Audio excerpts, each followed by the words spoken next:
Sejak mengumumkan diri sebagai calon presiden dari Partai Demokrasi Perjuangan, kini pengamanan Joko Widodo semakin diperketat. Saat ini Jokowi dikawal 24 personel dari Polda dan Mabes Polri. Capres dari PDIP Joko Widodo sebelumnya mengaku tidak pernah meminta tambahan keamanan, namun kebijakan pemerintah tersebut tidak bisa ia tolak. Ya, demikian ya teman-teman. Itu video udah lama, jadi video 2014 waktu Pak Jokowi itu nyapres pertama kali di 2014 menjadi calon presiden RI yang pada saat itu didukung oleh PDIP. Itu beda banget dengan sekarang. Artinya gini, dulu dikawal 24 aja personil aja itu udah terlalu banyak buat beliau. Sebelumnya itu udah kebanyakan, nggak mau nambah gitu. Maksudnya beliau tidak memerlukan untuk penambahan pengawalan pada saat itu. Tapi lain dulu, lain sekarang gitu.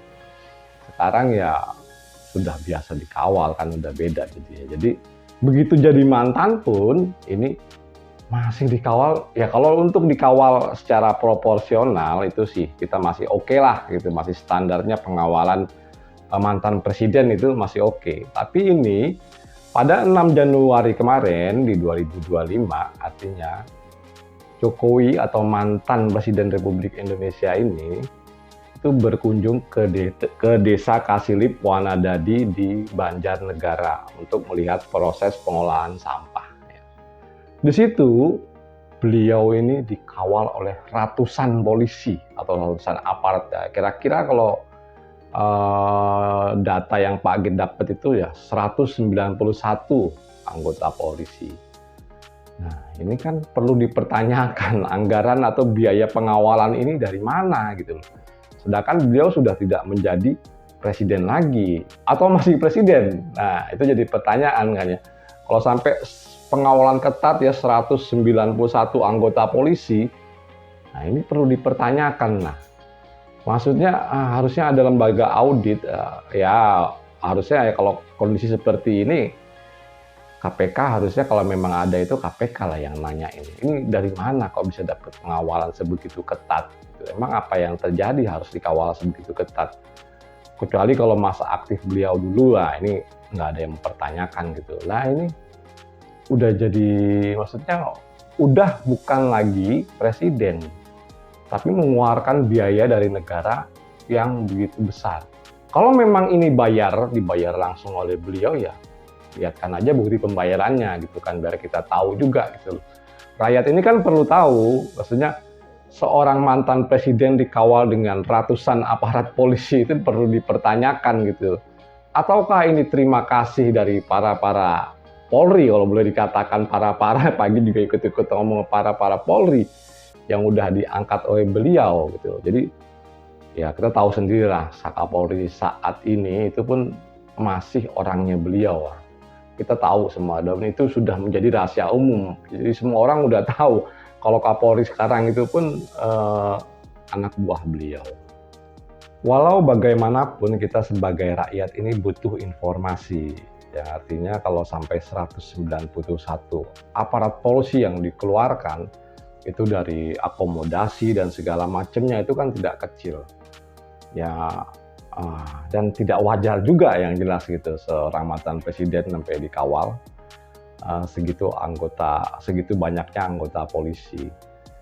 Ya kita hanya pasti saat ini hanya bisa menebak-nebak saja gitu. Nah, makanya ini kalau menurut posisi RP ya wajar kalau beliau ditempatkan menjadi istilahnya tokoh nomor 3 terkorup di dunia, itu wajar. Artinya ini adalah salah satu bentuk korupsi yang terorganisir gitu.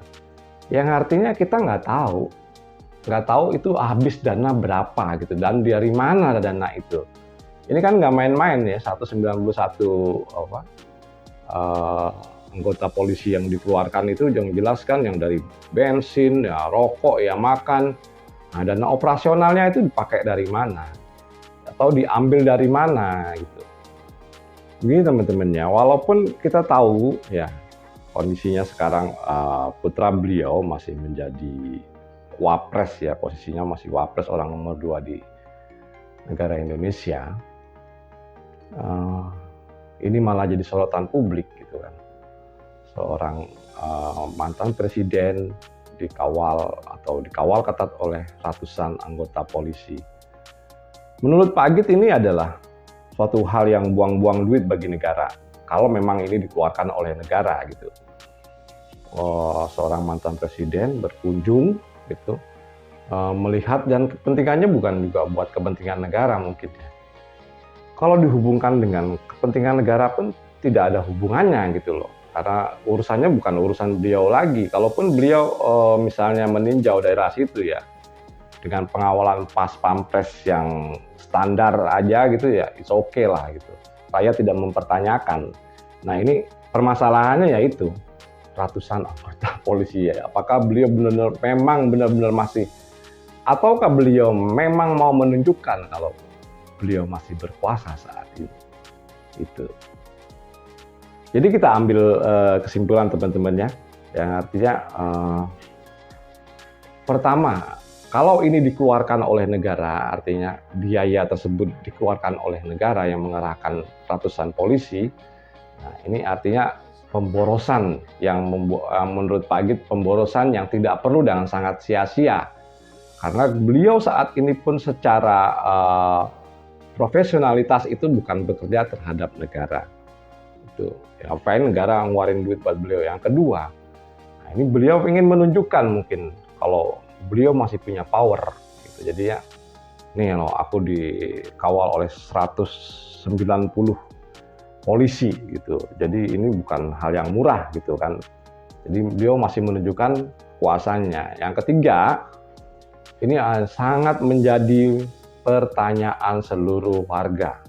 Artinya warga negara Indonesia ini mempertanyakan lah. Ya contohnya Pak Agit lah, rakyat biasa ini pasti mempertanyakan hal itu. Ini kok bisa sampai kayak begini? Gimana gitu ceritanya? Siapa yang biayain gitu? Kalau memang ini istilahnya korupsi yang terstruktur dan terorganisir, nah harusnya KPK turun tangan dalam hal ini. Dan menurut Pak Agit cukup sekian. Terima kasih.